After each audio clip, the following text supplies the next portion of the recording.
कांग्रेस नेता प्रताप सिंह खाचरियावास ने बीजेपी पर पलटवार किया। उन्होंने कहा कि राहुल गांधी का नाम बीजेपी के लिए हमेशा सिरदर्द रहा है।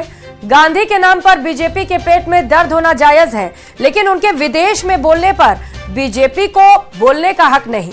राहुल गांधी देश के नेता है, जनता की आवाज है, सदन में उन्हें बोलने नहीं दिया जाता। विदेश जाकर बोले तो भी बीजेपी विरोध करती है। सुनिए और क्या कुछ कहा। राहुल गांधी के बारे में देशभक्ति का हिसाब मत मांगो, क्योंकि बीजेपी के जो नेता राहुल गांधी से हिसाब मांग रहे हैं ना, उनका तो खुद का चरित्र आप देखोगे तो आप कहोगे कि ये तो इस लायक ही नहीं है। इसलिए कम से कम प्लीज, अब बीजेपी के पास कोई मुद्दा बचा नहीं है, क्योंकि बीजेपी ना संविधान को मानती है, ना देश को मानती है, ना धर्म को मानती है, ना प्यार को मानती है।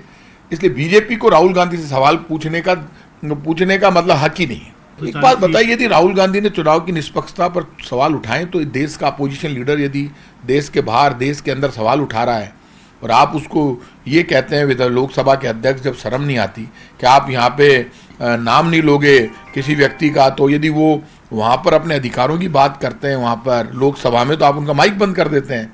और तो वो आदमी आप कह रहे हैं हम लोकसभा में राहुल गांधी को बोलने नहीं देंगे, विदेश में जाओगे तो बोलने नहीं देंगे, भारत में नहीं बोलने देंगे। तो राहुल गांधी का ये अधिकार है एज ए अपोजिशन लीडर पूरी दुनिया में देश की सच्चाई, अच्छाई, और यदि सरकार की कोई कमी तो सरकार की कमी बताने का मतलब ये नहीं कि देश कमजोर है। देश तो अपने आप में एक पावर है।